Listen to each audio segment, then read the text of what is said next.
예, 여러분 반갑습니다. 자, 우리 사회복지행정론 이제 2장 장별기출 문제 사회복지행정의 역사 부분 같이 문제 풀도록 하겠습니다.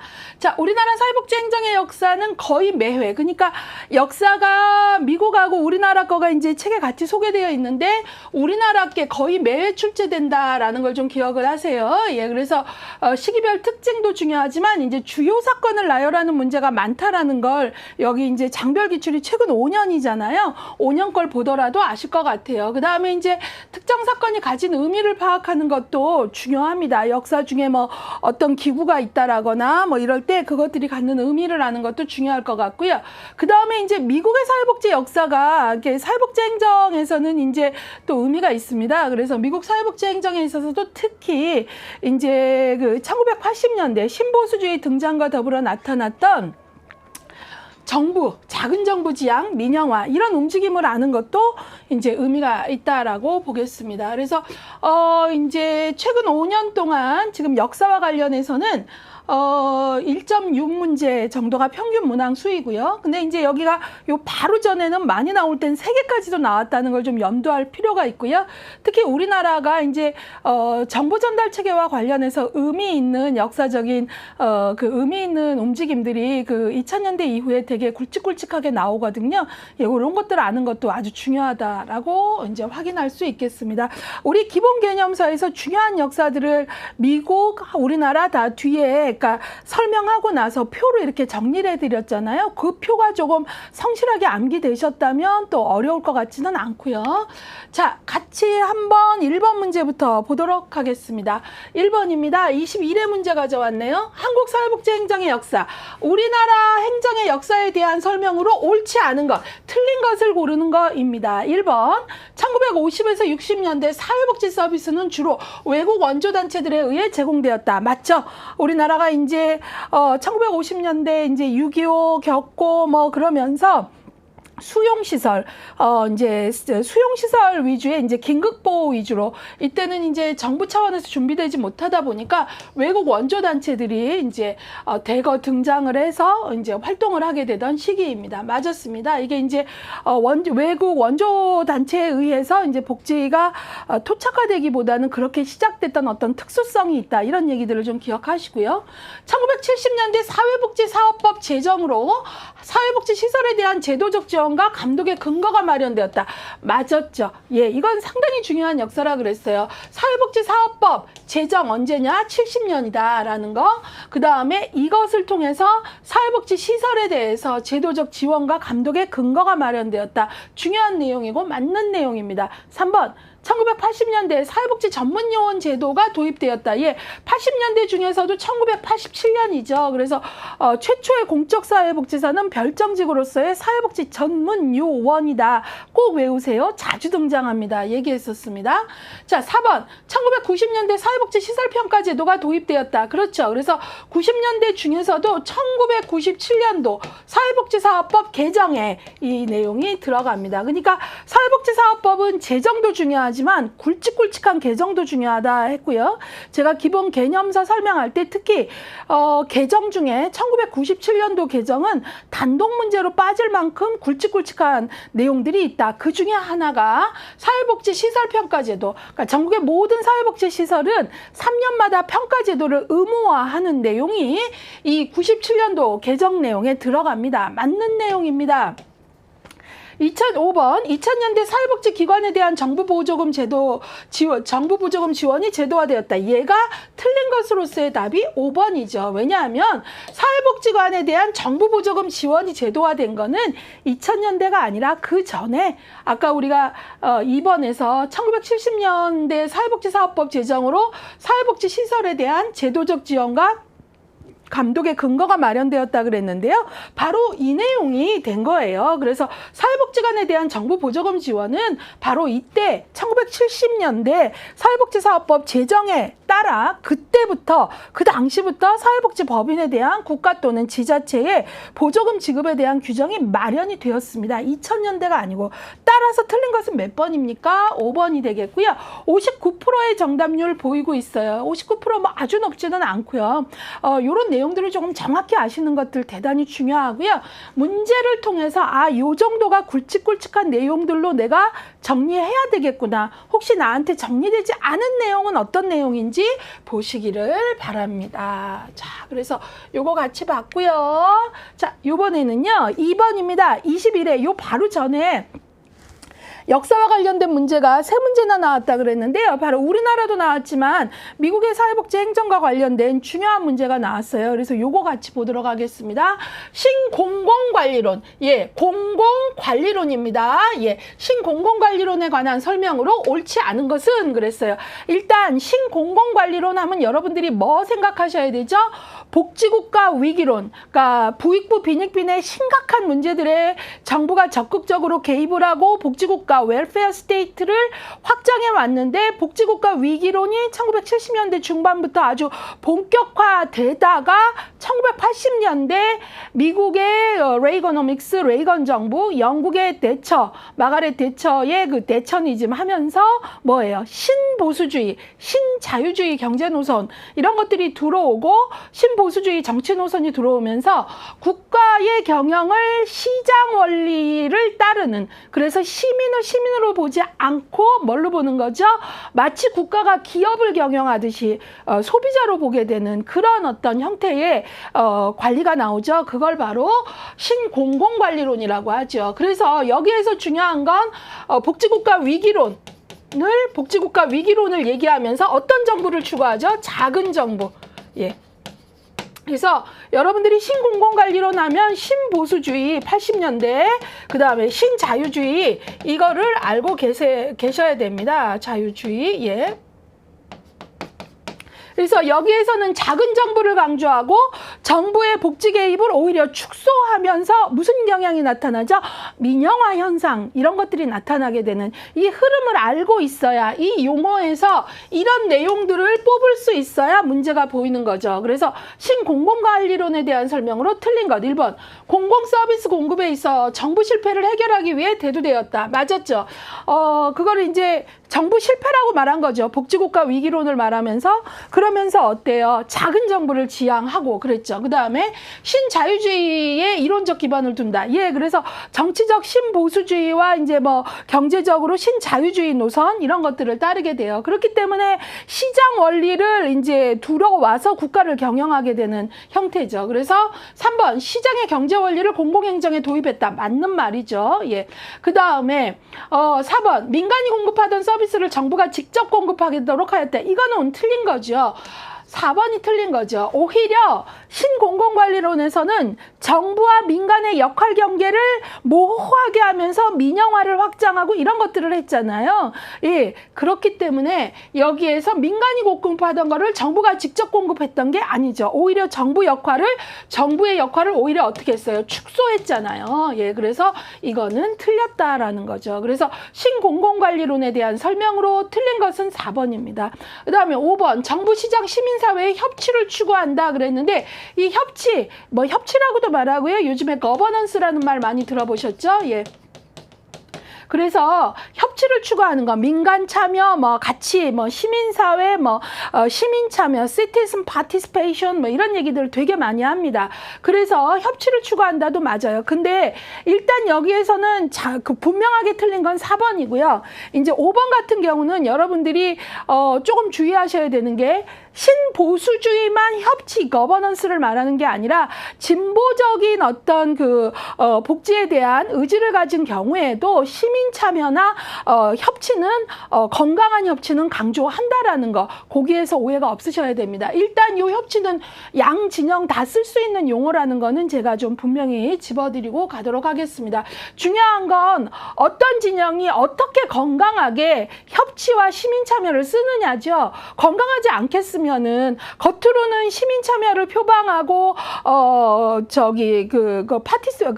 파트너십을 얘기하면서 실제로는 국가 역할을 축소하려고 하는 의도가 더 강하다면 이거는 이제 건강한 건 아니잖아요. 이런 것들까지 우리가 볼 수 있을 때 복지를 공부했다라고 얘기할 수 있을 것 같습니다. 자, 그래서 옳지 않은 것의 답은 4번이고요.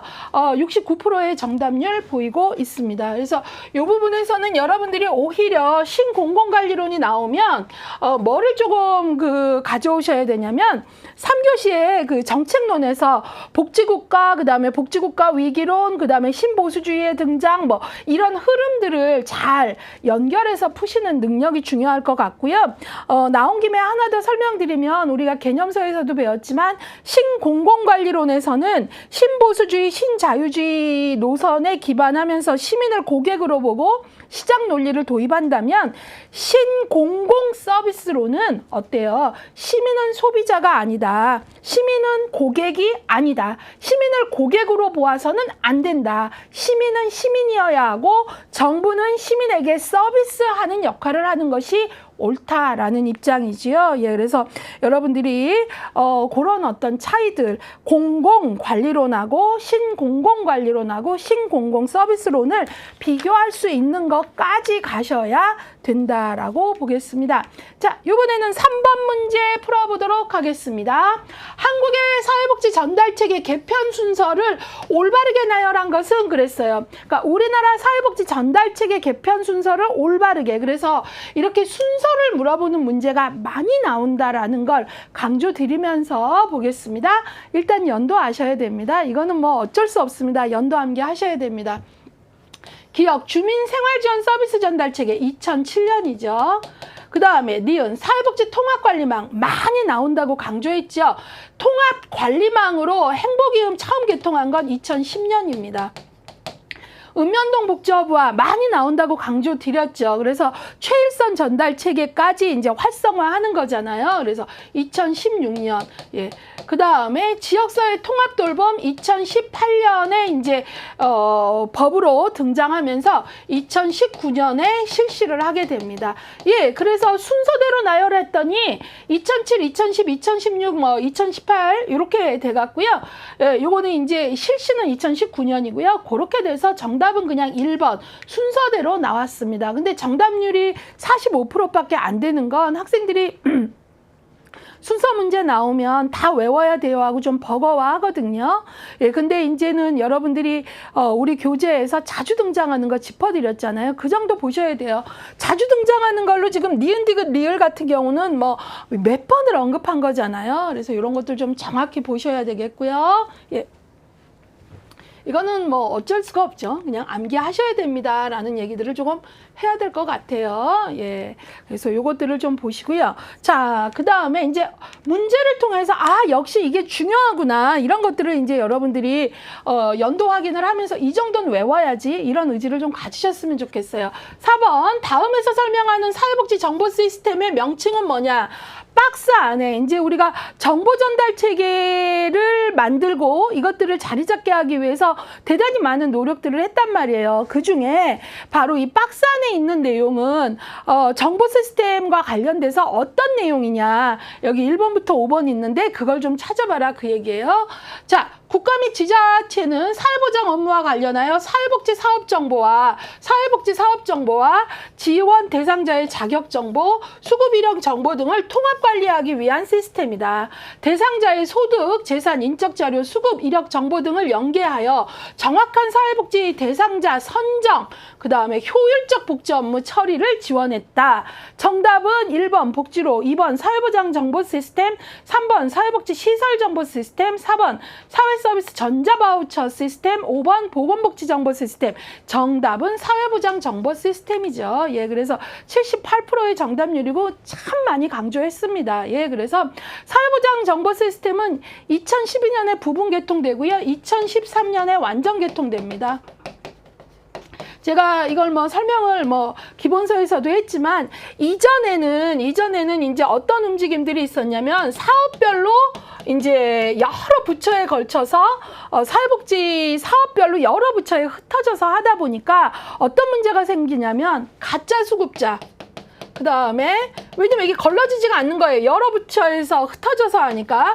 가짜 수급자 문제. 그 다음에 자원은 부족해 죽겠는데 중복이나 누락 문제가 막 발생하는 거죠. 그래서 이런 문제들을 해결하기 위해서 사업별이 아니라 바로 개인별, 가구별 뭐를 하자? 데이터베이스를 구축하자 했는데 이게 완전 개통된 게 바로 사회보장 정보 시스템이에요. 예, 그래서 여기에 보시면 어때요? 통합 관리하기 위해서 사회복지 사업 정보, 지원 대상자 자격 정보, 수급 이력 정보를 통합 관리. 그래서 대상자의 소득 재산 인적 자료, 수급 이력 정보 등을 어떻게 한 거죠? 사업별이 아니라 개인별, 가구별 디베이스를 구축함으로써 어때요? 정확한 대상자 선정, 가짜, 그 다음에 중복이나 누락 문제 없이 그것들이 결국은 뭐죠? 효율적인 복지 업무 처리를 하게 한 거죠. 예, 그래서 정답은 사회보장 정보 시스템이고요. 우리가 이제 지금 요 문제는 이제 이렇게 나왔지만 또 하나 알아야 되는 건 기본개념서에서 2022년에 이거 사회보장 정보 시스템을 실시한 지 또 한 10년 되오니까 2022년 얼마 전이죠. 바로 노후된 이 시스템을 개선하기 위해서 차세대 사회보장 정보 시스템으로 차세대 사회보장 정보 시스템으로 2022년 다시 한번 업그레이드 하거든요. 그거까지 알고 가시길 바랍니다. 예, 그래서 이 내용들은 당분간은 이제 정보 전달 체계와 관련돼서 되게 이것들이 수건 사업이었기 때문에 끊임없이 이것들을 지켜보면서 좀 더 업데이트하고 이것들의 효과들을 보고 하는 게 중요하거든요. 그러니까 문제로 나올 수밖에 없는 부분이죠. 그래서 이런 것들 조금 알고 가시면 좋겠고요. 자, 요번에는 여러분들하고요 5번 문제 풀어보도록 하겠습니다. 사회복지 서비스 전달체계 도입 순서. 자, 지금 사회복지 서비스 전달체계 도입이 순서대로 나열하시오가 지금 계속 반복적으로 나오고 있네요. 예, 그래서 좀 보도록 하겠습니다. 여기에 나오는 것들이 바로 굵직굵직한 것들이에요. 기억, 희망복지지원단 2012년이죠. 그리고 이게 바로 뭐예요? 시, 군, 구 단위의 바로 공적 사례관리. 공적, 통합적으로 이제 통합 사례 관리를 하게 된 거죠. 그래서 희망복지지원단 되게 의미 있고요. 자주 등장합니다. 예, 그 다음에 지역사회 복지협의체예요. 제가 항상 강조하는 게 지역사회 보장협의체하고 헷갈리시면 안 돼요. 문제 나올 때 복지협의체인지 그 다음에 보장협의체인지 정확히 보세요 했는데 복지니까 5년 2005년이고요. 그 다음에 이제 이게 나중에 어떻게 됩니까? 2015년이 됐을 때 보장이 지역사회 보장협의체로 바뀌죠. 복지가 지역사회 보장협의체로 2015년에 바뀌거든요. 그래서 만약에 시험 문제에 지역사회 보장협의체로 나오면 2015년으로 하셔야 되거든요. 정확히 잡으셔야 됩니다. 그 다음에 읍면동 복지허브와 이거 단골 손님이라 그랬잖아요. 최일선 전달체계를 활성화하는 거니까 2016년. 그래서 답은 어떻게 됩니까? 2005년 먼저 나와줘야죠. 그 다음에 그 기억 나와야죠. 2012년. 그 다음에 디귿 나와야죠. 니은 기억 디귿 3번이 되겠습니다. 65% 정도고요. 기본개념서에서 희망복지지원단, 그 다음에 지역사회 복지협의체, 또 지역사회 보장협의체 둘 다 외웁시다. 대단히 강조했고요. 읍면동 복지허브와 단골 손님이라고 말씀드렸죠. 예, 이런 것들 생각하시면서 지금도 이제 흔들린다면 여러분들이 문제를 통해서 이 정도는 내가 외우고 가야겠다. 이런 도움을 받으시기를 바랍니다. 예, 그래서요, 이제 5번 풀어봤고요. 이번에는 6번 문제 풀어보겠습니다. 6번 역시 뭡니까? 지금 전달체계예요. 그러니까 여러분들이 사회복지 전달체계는 말 그대로 혈관이고 행정에 있어서 너무나 중요하다 그랬잖아요. 그러니까 보건복지부, 시도, 시군구, 읍면동 해갖고 내가 지역사회에 사는 시민, 주민이 피부로 느끼는 복지를 만들기 위해서 맞춤형이니 뭐니 이런 어떤 노력들이 되게 많이 이루어졌잖아요. 그래서 그런 것과 관련된 내용들이 대단히 시험이 좋아한다는 거죠. 꼭 기억하셔야 됩니다. 자, 그런데 여기서는 여러분들이 이게 19회인데요. 학생들이 19회 때는 드디어 순서대로 나열하시오가 뭐까지 나왔다? 미음까지 나왔다. 보통 기역, 니은, 디귿, 리을이었는데 그래서 아유 미음까지 나오다니 이런 얘기들을 했단 말이에요. 앞으로 미음까지 나온다는 거예요. 뭐 비읍까지도 내자면 뭐 내신다면 할 수 없는 거잖아요. 그래서 우리가 좀 봐야 되겠습니다. 일단 제가 강조했던 게 뭐죠? 사회복지사무소 시범사업, 보건복지사무소 시범사업은 같이 나오는 경우 많더라. 이게 시범사업만 하고 그치게 된 안타까움은 있지만 이게 자주 등장한다 그랬잖아요. 그래서 이거 헷갈리지 맙시다 그랬어요. 보건복지사무소냐 사회복지사무소냐. 뭐가 먼저 나왔죠? 보건복지사무소 시범사업이 1995년. 그 다음에 사회복지사무소 같이 외웁시다. 2004년이죠.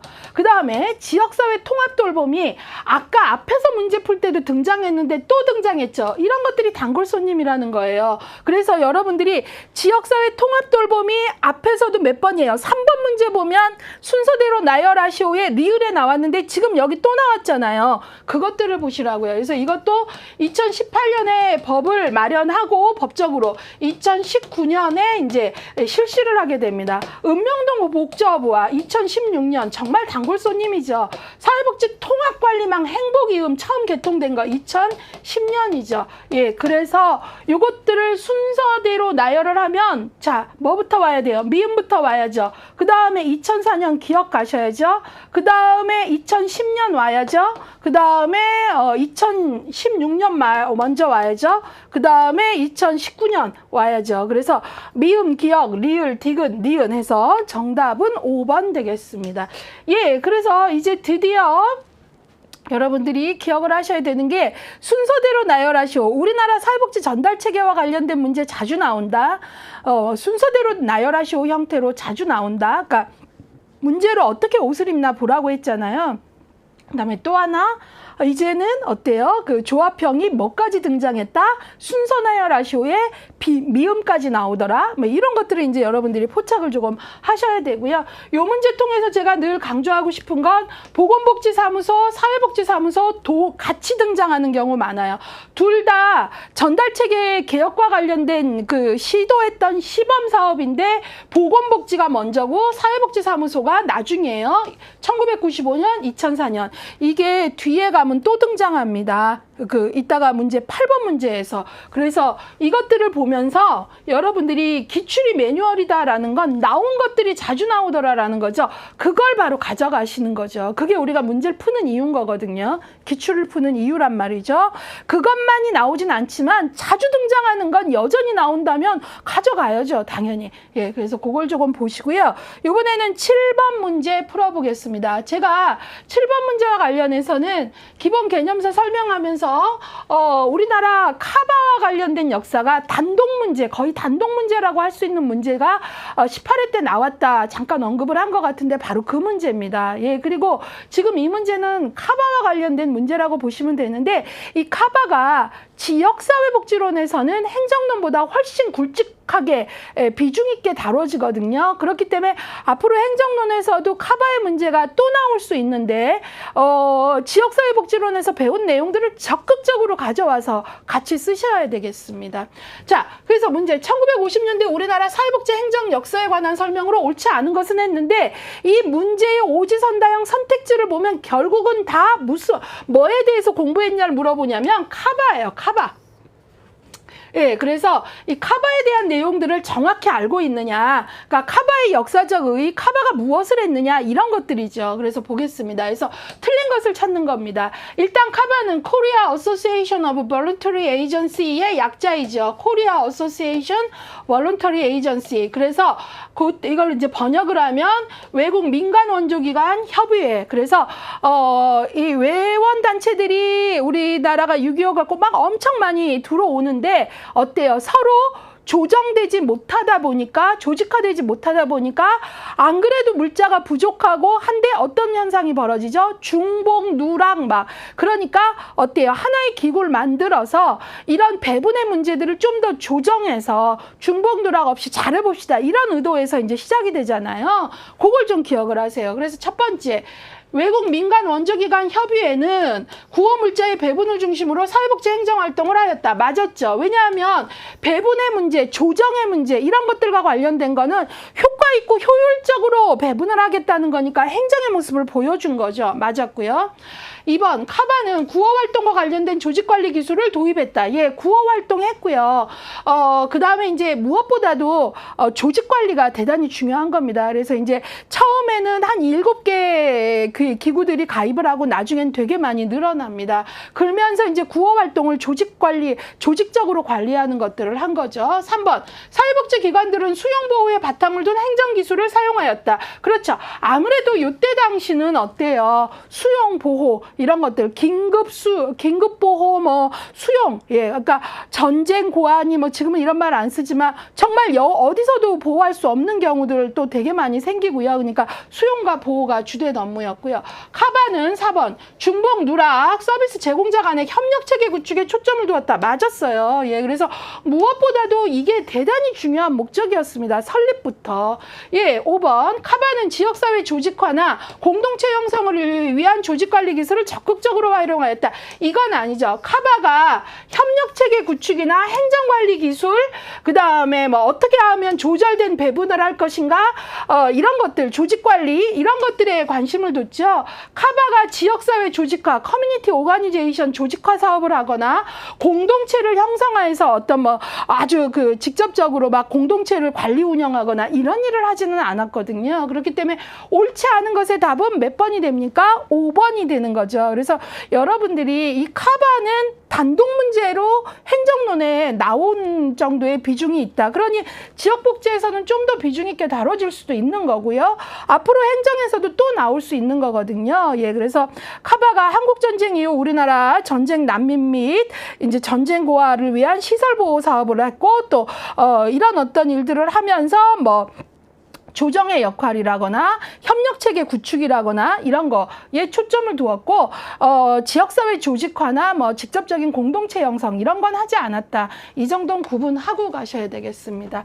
예, 그래서 저는 이 문제 보고 행정론인데 카바를 거의 단독 문제로 나왔네. 이게 지역복지에서 좀 더 적합하지 않을까? 뭐 이런 생각을 하면서 뭐 적합성을 떠나서 단독 문제까지 비중을 뒀다라는 건 우리가 기억을 해야 되겠다. 이런 생각을 했습니다.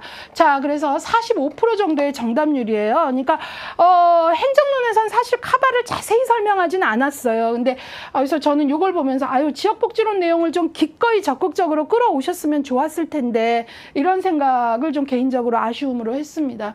자, 그 다음에요. 이번에는 8번 문제 보도록 하겠습니다. 제가 지금 봤더니요. 여러분 교재 잠깐 펼친 상태로 보시면 자, 순서대로 나열하시오가 지금 그 뭐죠? 3번 문제도 그거죠. 5번 문제도 그거죠. 6번 문제도 그렇죠. 지금 18회 8번 문제도 순서대로 나열하시오인데 미음까지 나와 있죠. 예, 그래서 여러분들이 이런 것들을 조금 이렇게 보시는 것들이 중요할 것 같아요. 예, 이런 어떤 특성, 문제의 특성들을 좀 보시면 좋겠어요.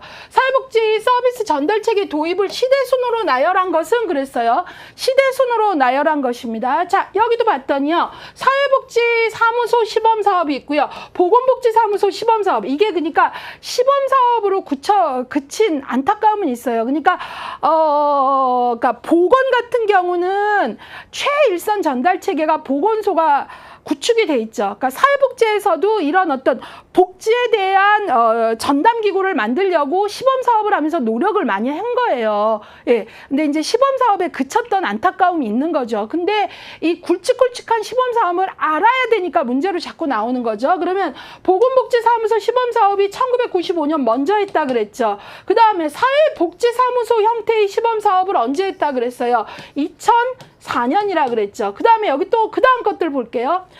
단골손님이라 그랬죠. 희망복지지원단 뭐예요? 희망복지지원단 2012년이고요. 시군구 단위의 공적인 통합 사례관리잖아요. 예, 그래서 2012년.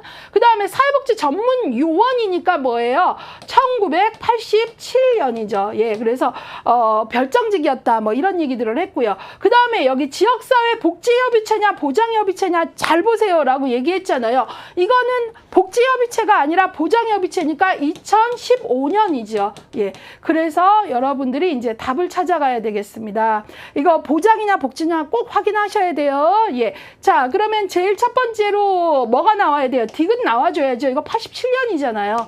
그 다음에 보건복지사무소 리을 나와야죠. 그 다음에는 4년 기억 나와야죠. 사회복지사무소.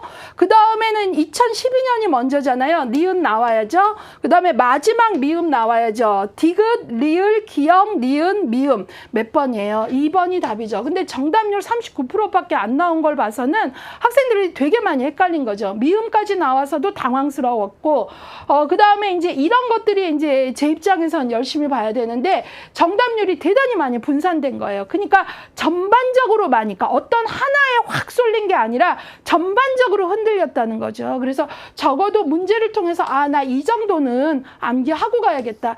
여러분 틀렸어도 아직 괜찮습니다. 우리가 문제 푸는 이유가 내가 어디에 약한지 빨리 알자라는 거잖아요. 그래서 남은 기간 동안 초점 있는 공부를 하자는 거니까 속상해 하시지 말고 내가 이 정도는 연도를 외워줘야 되는데 안 외웠구나. 이것들 지금이라도 내가 다시 확실히 해야겠다. 이런 마음으로 하시면 될 것 같습니다.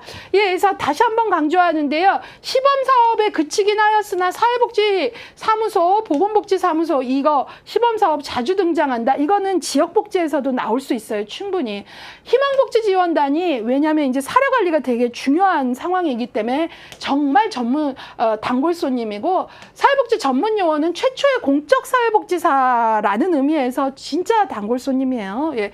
예. 그리고 이제 아까 지역사회 보장협의체냐 복지협의체냐 이거 정확히 잡으세요라고 한 거 기억을 좀 하신다면 어떻게 보면 여러분들이 오히려 문제를 풀면서 최근 5년간 나왔던 순서대로 나열하시오가 조금 어떤 좋아하는 어떤 그 문제 패턴 순서대로 나열하시오 뿐만 아니라 자주 등장하는 것들을 우리가 알아차릴 수 있죠. 그런 것들을 알아차릴 수 있다면 장별 기출 문제 2장 문제를 푼 게 충분히 의의가 있다라고 생각합니다.